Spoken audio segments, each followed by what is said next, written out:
Ayan, hi guys! Umiinom kami ngayon. Ang dami namin pulutan.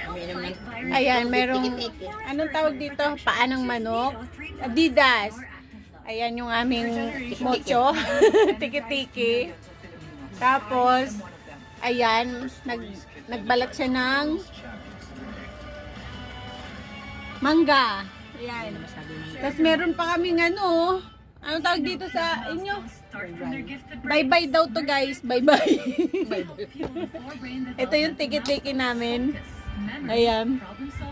At ito, pinatikim ako ni Ate Rose ng kapeng bigas. Ang tawag dito? Ano nga sabi ko? Box, ano? Starbucks. Ayan guys, Starbucks. Ang sarap. Ang sarap. Ayan, shout out! Happy people! Tiyap ko ngayon. Nagmumukbang po kami, hindi kami umiinom. Nagmumukbang. Paubos na yung pulutan, hindi pa ubos. Ito pa lang yun. Sino gusto Mr. Apple? Kuya, Mr. Apple daw. Malaki, malaki. Bombay ang tawag dito. Bombay na sibuyas. Yung Bombay, yung ano, yung dahon. Ha? Sibuyas Bombay ang dahon. Bombay yan, kasi gamit niya ng mga Bombay.